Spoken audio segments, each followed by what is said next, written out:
Welcome aboard, Trailblazer, to another episode of the Star Rail Fashion Gazette, the show where we get into the nitty-gritty details of your favorite character's visual design and explore Hoyoverse's hot, cold, and sometimes questionable takes on fashion and design. Today on the show we have the ever-dashing Luocha, the mysterious foreign trader who came from beyond the starry seas of space. A traveling merchant by day, he carries around a coffin with mysterious powers of healing. In fact, there is so much mystery around him we don't even know his actual name. But what we do know is that he is one stylish fellow. Before we get into Luocha's design, be sure to drop a like, comment, and sub for more Star Rail fashion advice. And thank you so much to the 700 plus people that subscribed. You guys are amazing. The name's Luocha. Manners maketh man. That is the core of chivalry. Moreover, it informs the philosophy behind Luocha's design. This idea of a chivalric code is what permeates almost every decision Hoyoverse made when designing this character. But what exactly is chivalry? Chivalry, or at least the chivalric code, was a code of conduct inscribed by Europeans in the 12th century and was most commonly associated with medieval Christian institutions of knighthood. Put simply, it was an oath followed by gentlemen and knights of the period that put high value in things such as honor, kindness, compassion, and courage. Everything in their lives, from mannerisms to clothing to their way of speaking, was informed by this gentleman's code, and it has stuck around in one form or another until this very day, but again is most synonymous with medieval noblemen. And there is, in fact, a lot of noble influence in Luocha's outfit, particularly from French aristocracy. Rococo is a style defined by dramatic levity and an excitement for life. It is elegant, it is overflowing, but most importantly, it is distinguished. It was a much more expressive style of Baroque that abandoned symmetry and embraced nature and movement, making it quite popular among French aristocracy during the rule of Louis XV. Practically every aspect of Luocha's outfit has some form of elaborative rococo in it. From the brocade patterns that adorn his lapels, sleeve, shirt, tail, and scarf, to the decorative cuffs, various golden ornaments, and the flowing tassels that adorn the ends of his outfit. All of it is very French Baroque in nature, but what gives it that special rococo touch is how Hoyoverse designed the silhouette of the suit. The basic makeup of the outfit is the rococo French style called habit à la française, which consists of a long coat, waistcoat, and breeches. However, as opposed to the norm, the sleeves here have been separated from the coat and slightly flared, giving the shoulders a more pronounced and regal look. This is accompanied by what looks like a French neck jabot, fastened onto his torso with a brooch, extending into a sash that loops around his back, ties to his arms, and again tassels to his ankles, flowing and dignified. Emblematic of rococo while also playing up the noble aspects of Luocha's character. Allow me to see you off.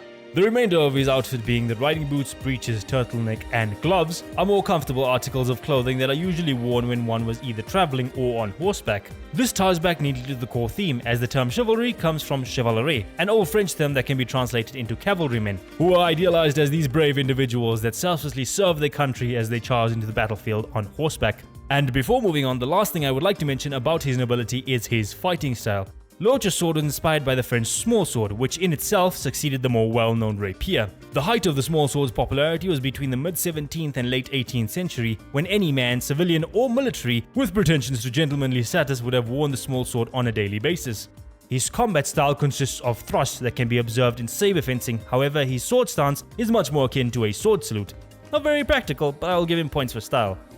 Now, while nobility was a big part of chivalry, something that was equally, if not more important to chivalric men was the church. And similarly, religion plays a big part in Luocha's design. For one, the copywriting of his kit uses a style of language that you would usually find in more holy books, with themes such as judgment, mercy, and returning to dust. Receive divinity.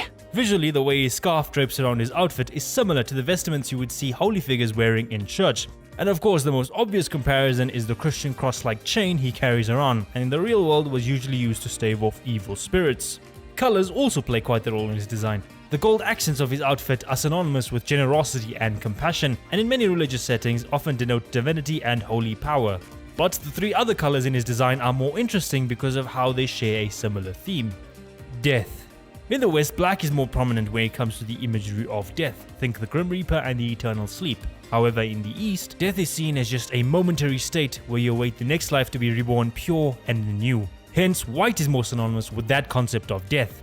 Yet still, the most thought-provoking color of Luocha's palette is green.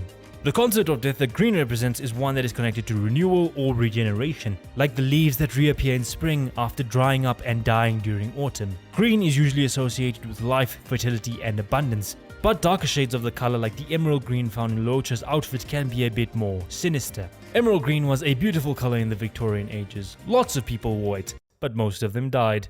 Because the emerald green dye was made with toxic amounts of arsenic, lethal to all those who came in contact with it. There was also the Arthurian legend of Gawain and the Green Knight, who many suspected to have been a ghost or ghoul, because before formaldehyde in medieval times, Caucasian bodies would usually decay into grey and then a sickly green. It's why Frankenstein and zombies are usually shown in a ghoulish green color, because green skin equals deceased man.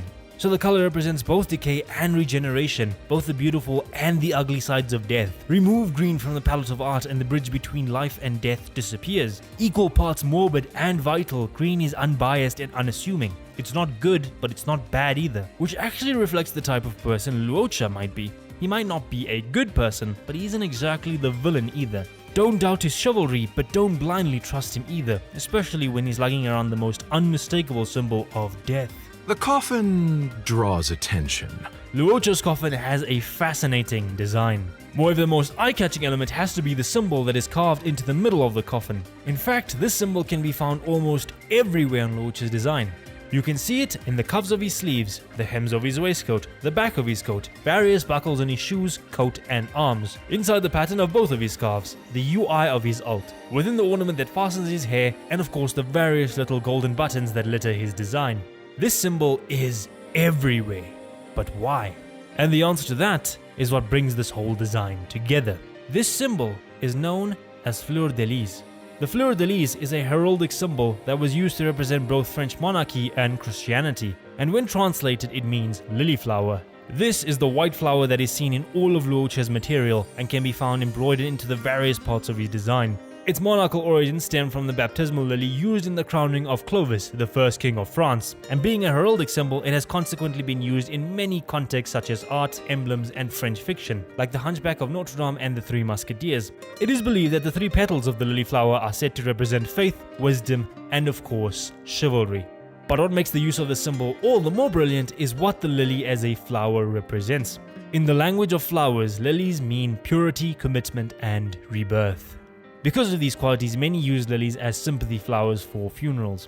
This does not make the lily a direct symbol of death, but rather it's linked to the loss of innocence and is often referred to as a flower of sadness. It represents the beauty of life and offers comfort in times of sorrow. Thanks to the innocence and purity of the flower, in religion it has become representative of the Virgin Mary. There are many delineations of this concept, but the one most relevant to Luocha is the Song of Solomon, which makes mention of a lily among thorns, understood to be a reference to the Holy Maiden Mary. And then it all clicks.